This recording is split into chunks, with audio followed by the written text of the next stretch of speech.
Delight IAS में मैं kiwi Singh आप सभी का स्वागत करती हूं। आज के इस वीडियो में हम अपने एनसीईआरटी समरी कोर्स में क्लास 11th के अध्याय 2 लेखन कला और शहरी जीवन के बारे में पढ़ेंगे। इसमें हम मेसोपोटामिया की भाषा, वहां की भौगोलिक स्थिति, कृषि, जलवायु और वहाँ के मंदिरों के बारे में पढ़ेंगे। चलिए सबसे पहले बढ़ते हैं आज के प्रश्न की तरफ। आज का प्रश्न है, बेबीलोन नगर के क्षेत्रफल कितना था? लगभग 650 हेक्टेयर, 850 हेक्टेयर से अधिक, लगभग 1500 हेक्टेयर से अधिक या 2000 हेक्टेयर से अधिक? इसका उत्तर मैं आपको वीडियो खत्म होने पर बताऊंगी। चलिए बढ़ते हैं आज के चैप्टर की तरफ और जानते हैं मेसोपोटामिया के बारे में और उसकी भौगोलिक स्थिति के बारे में। मेसोपोटामिया यूनानी भाषा का शब्द है जिसका अर्थ है, जो दो शब्दों मेसोस और पोटेमस से मिलके बना है। मेसोस का अर्थ होता है मध्य और पोटेमस का अर्थ होता है नदी। यह मेसोपोटामिया दजला और फरात नदियों के बीच में स्थित है। ये बहुत उपजाऊ भूमि होती थी, जो आज का इराक है। इराक जो गरनाज है, उसी का यह हिस्सा हुआ करता था। शहरी जीवन की शुरुआत हमें इसी सभ्यता से मिलती है। यहाँ मेसोपोटामिया की सभ्यता अपनी संपन्नता, शहरी जीवन, विशाल और समृद्ध साहित्य, गणित और खगोलीय विद्या के लिए काफ़ी ज़्यादा प्रसिद्ध है। इसमें इमारतें, मूर्तियाँ, कब्रें, आभूषण, औजारें, मुद्राएं और मिट्टी की कई पट्टिकाएं और लिखित दस्तावेज भी मिले हैं। हम जानेंगे मेसोपोटामिया की भौगोलिक स्थिति के बारे में। यह इराक गणराज्य का हिस्सा है, जैसा कि मैंने आपको बताया। इसके शहरीकृत दक्षिणी भाग को सुमेर या अक्कद कहा जाता था। बाद में इस भाग को बेबीलोनिया कहा जाने लगा। इसके उत्तरी भाग को असीरियाइयों के कब्जे होने के बाद असीरिया कहा जाने लगा। इस सभ्यता का निर्माण, इसमें नगरों का निर्माण 3000 ईसा पूर्व से शुरू हो गया था। उरूक, उर और मारी इसके प्रसिद्ध नगरों में से एक थे। यहाँ पर स्टेपी घास के मैदान मिलते हैं, जो पशुपालन खेती की तुलना में आजीविका का अच्छा साधन थे। यहाँ पर कृषि, पशुपालन और व्यापार आजीविका के विभिन्न साधन हमें देखने को मिलते हैं। यहाँ के जो लोग होते थे वह औजार बनाने के लिए कांसे का इस्तेमाल करते थे। यहाँ के एक उरूक नगर में एक स्त्री का शीश मिला है, जो सफ़ेद संगमरमर का तराशा बनाया गया है। इसके साथ साथ हम यहाँ पे श्रम विभाजन और सामाजिक संगठन भी देखेंगे, और यह यहाँ की अर्थव्यवस्था का एक प्रमुख हिस्सा था। यहाँ पर खाद्य जो संसाधन थे वह समृद्ध थे, परंतु यहाँ पे खनिजों का अभाव था, जिन्हें तुर्की, ईरान और खाड़ी पार के देशों से मंगाया जाता था। यहाँ व्यापार के लिए परिवहन की व्यवस्था काफ़ी ज़्यादा अच्छी थी। फरात नदी जो वहाँ पर स्थित थी, जिसके किनारे मेसोपोटामिया स्थित था, वह व्यापार के लिए विश्व मार्ग के रूप में प्रसिद्ध थी। शहरी अर्थव्यवस्था में हिसाब किताब, लेन देन रखने के लिए यहाँ पर लेखन कला का भी विकास हो चुका था। और हम यहाँ की भाषा के बारे में जानेंगे। इस सभ्यता में सबसे पहले सुमेरियन भाषा, उसके बाद अक्कदी भाषा और बाद में अरमाइक भाषा बोली जाती थी। 1400 ईस्वी पूर्व से अरमाइक भाषा का प्रवेश हुआ। यह हिब्रू से मिलती जुलती भाषा थी और लगभग 1000 ईस्वी पूर्व से के बाद यह व्यापक रूप में बोली जाने लगी। आज भी इराक के कुछ हिस्सों में हमें यह भाषा सुनाई देती है। फिर हम जानेंगे वहाँ की शहरीकरण और शहर की बनावट के बारे में। हमने यह देखा कि शहर और नगरों की जो वहाँ पे जनसंख्या थी, उसमें काफ़ी ज़्यादा लोग रहते थे। वहाँ के जो शहरों के प्रकार थे वो अधिकतर इस प्रकार से थे कि वे लोग मंदिरों के किनारे विकसित हुए थे।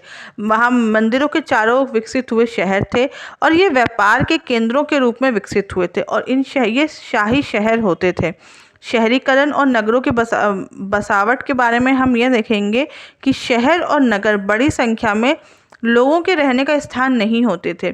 जब किसी अर्थव्यवस्था में खाद्य उत्पादन के अतिरिक्त अन्य आर्थिक गतिविधियां विकसित होने लगती थीं, तब किसी एक स्थान पर जनसंख्या का घनत्व बढ़ जाता था। इसके फलस्वरूप वहाँ कस्बे बढ़ने लगते थे। शहरी अर्थव्यवस्था में खाद्य उत्पादन के अलावा व्यापार, उत्पादन और तरह तरह की सेवाओं की भी महत्वपूर्ण भूमिका होती थी। नगर के लोग आत्मनिर्भर नहीं होते थे। इन्हें अपने आवश्यकताओं की पूर्ति के लिए गांव के लोगों पर निर्भर रहना पड़ता था। गांव के अन्य लोगों द्वारा उत्पन्न की जाने वाली या दी जाने वाली सेवाओं पर यह आश्रित होते थे। इनके आपस में लेन देन चलता रहता था। इस प्रकार हम ये देखेंगे कि शहरी क्रियाकलाप से जो लोग थे वह सिर्फ शहरों से नहीं, वह गाँवों से भी जुड़े हुए थे। फिर हम देखेंगे शहरों में माल की आवाजाही किस प्रकार होती थी। मेसोपोटामिया के खाद्य संसाधन चाहे कितने भी समृद्ध रहे हों, यहाँ पे खनिज संसाधनों का बहुत ज़्यादा अभाव था। दक्षिण के अधिकांश भागों में औजार, मोहरे, मुद्राएं और आभूषण बनाने जाने वाले पत्थरों की कमी होती थी। औजार, पत्थर, गहने बनाने के लिए यहाँ कोई धातु उपलब्ध नहीं थी। इराकी खजूर, पोपलार के पेड़ों की लकड़ियाँ, गाड़ियों के पहिए या नावें बनाने के लिए भी यहाँ पे कोई ऐसी चीज़ उपलब्ध नहीं थी। मेसोपोटामिया लोग संभवतः लकड़ी, तांबा, रांगा, चांदी, सोना, सीपी और विभिन्न प्रकार के पत्थरों को तुर्की और ईरान अथवा खाड़ी पार के देशों से मंगाते थे, जिसके लिए वे अपना कपड़ा और कृषिजन्य उत्पाद काफ़ी मात्रा में निर्यात करते थे। हम ये देखेंगे कि मेसोपोटामिया में व्यापार की स्थिति काफ़ी ज़्यादा अच्छी थी। फिर हम देखते हैं लेखन कला के बारे में। यहाँ की जो लेखन कला थी वह किस प्रकार से विकसित थी। मेसोपोटामिया में जो पट्टिकाएं पाई गई हैं उसमें वह लगभग आज से 3200 वर्ष पूर्व पाई गई हैं। इसमें सरकंडे की तीखी नोक से कीलाकार लिपि द्वारा लिखा गया है। इन पट्टियों को धूप में सुखाया गया है। यहाँ की प्रणाली की क्या विशेषता थी? इसमें कीलाकार लिपि का प्रयोग हो सकता है या चिन्ह का प्रयोग हुआ था। इसमें यह अकेला व्यंजन या स्वर नहीं होता था। यहाँ पे अलग अलग ध्वनियों के लिए अलग अलग चिन्ह होते थे, जिसके कारण लिपिक को सैकड़ों चिन्हों को सीखने की ज़रूरत पड़ती थी। सूखने से पहले इन्हें गीली पट्टी पर लिखना होता था। लिखने के लिए कुशल व्यक्ति की आवश्यकता होती थी, क्योंकि जिस तरीके से इसके चिन्ह थे वह एक सामान्य व्यक्ति के पकड़ की बात नहीं थी। इसमें भाषा विशेष की ध्वनियों को एक दृश्य रूप भी दिया गया है। फिर हम देखेंगे मेसोपोटामिया के मंदिर के बारे में। मेसोपोटामिया के कुछ मंदिर प्रारंभिक घरों की स्थिति में ही रहे हैं। हम यहाँ ये देखते हैं कि जो इनके मंदिर होते थे उनमें वह साधारण घर की तरह के होते थे। इसमें केवल यह अंतर होता था कि मंदिरों की बाहरी दीवारों में कुछ खास अंतराल के तरीके बनी होती थी और यह भीतर और बाहर की ओर मुड़ी होती थी। यहाँ पे उर जो कि चंद्रमा और इन्नाना जो प्रेम और युद्ध की देवी होते थे, यह यहाँ के प्रमुख देवी देवता थे। यह कच्ची ईंटों से बना होता था। इन मंदिरों में विभिन्न प्रकार के देवी देवताओं का निवास स्थान होता था, जैसे कि उर मैंने बताया, इन्नाना जो कि प्रेम और युद्ध की देवी थी। इसके साथ साथ जो ये ईंट मंदिर बनाए जाते थे यह ईंटों से बनाए जाते थे और ये समय के साथ इनका आकार बढ़ता चला गया, क्योंकि इनमें खुले आंगनों के चारों ओर कई कमरे बनाने होते थे।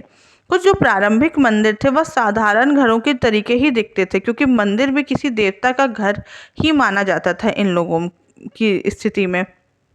मंदिरों की बाहरी दीवारें कुछ अंतरालों के बाद भीतर और बाहरी ओर से मुड़ी होती थी। यह मंदिरों की यहाँ पे खास विशेषता होती थी। यहाँ जो देवता पूजा का केंद्र बिंदु होता था, लोग देवी देवताओं के लिए अन्न, दही, मछली लाते थे। आराध्य देव सैद्धांतिक रूप से खेतों, मत्स्य क्षेत्रों और स्थानीय लोगों के पशुधन का स्वामी माना जाता था। समय आने पर उपज का उत्पादित वस्तुओं को में बदलने की प्रक्रिया, जैसे तेल निकालना, अनाज पीसना, काटना, ऊनी कपड़ों को बुनना आदि जो प्रक्रियाएं होती थी वह मंदिर के आसपास ही होती थी। फिर हम देखेंगे यहाँ के शहरी जीवन के बारे में। इस सभ्यता का निर्माण लगभग आज से 3000 वर्ष पूर्व हुआ था। फिर जब हमने यह देखा तो यहाँ पर जो यहाँ के उरुक, ऊर और मारी यहाँ के प्रमुख प्रसिद्ध नगरों में से पाने जाते थे। 2000 ईस्वी पूर्व से फरात नदी के ऊर्ध्वाधर में हमने यहाँ पर देखा कि मारी नगर शाही राजधानी के रूप में फला फूला था। यह अत्यंत यह अत्यंत महत्वपूर्ण नगर था और यहाँ पर ये बहुत ही महत्वपूर्ण व्यापारिक स्थल भी था।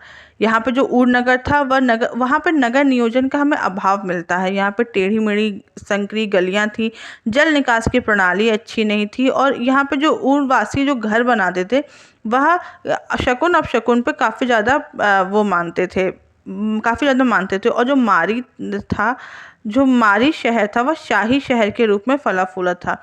यह एक सुखद और समृद्ध खुशहाल शहर था। यहाँ पे जिमरीलियन का राजमहल मिला है और एक मंदिर भी मिला है। यहाँ पे हमने ये देखा कि काल गणना के लिए भी लोगों ने अपने कुछ चीज़ें बना के रखी थी। यहाँ पे लोगों ने एक वर्ष को 12 महीने में, एक महीने को 4 हफ्ते में, एक दिन का 24 घंटे और एक घंटे का 60 मिनट में विभाजन किया। जो हम अभी के समय जो यूज़ करते हैं उस प्रक्रिया से यहाँ पर हम देखेंगे काफ़ी ज़्यादा चीज़ें बना के रखी हुई थी।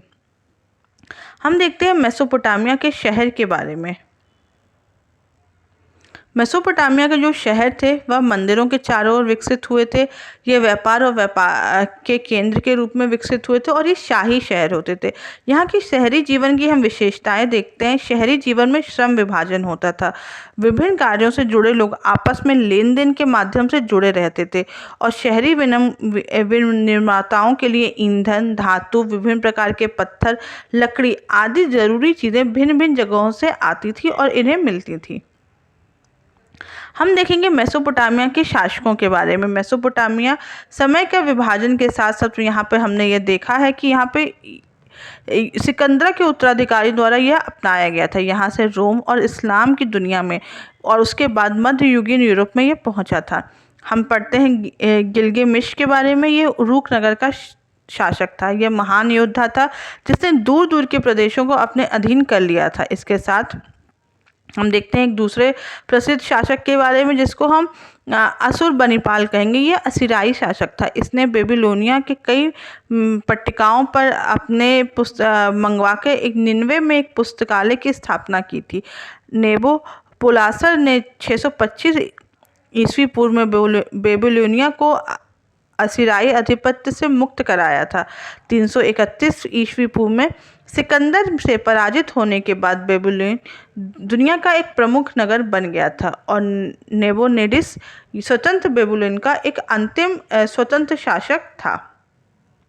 ये जो आप मेरे सामने आपके सामने स्क्रीन के सामने जो ये पूरा दिया है, ये काल रेखा, एक पूरी रेखा है किस समय से मेसोपोटामिया की संस्कृति का विकास हुआ और आखिरी तक किस तरीके से वहाँ पे जो इम्पोर्टेंट चीज़ें थी वो सब इसमें दी हुई हैं। फिर आते हैं आज के प्रश्न की तरफ। आज का प्रश्न था बेबीलोन के नगर का क्षेत्रफल कितना था? तो इसका उत्तर है 850 हेक्टेयर से ज़्यादा। आज के वीडियो में बस इतना ही। अगर आपको इस वीडियो से रिलेटेड कोई भी डाउट हो तो आप मुझे कमेंट बॉक्स में बताएं और फ्री PDF के लिए हमारे टेलीग्राम ग्रुप को ज्वाइन करें। Thank you so much.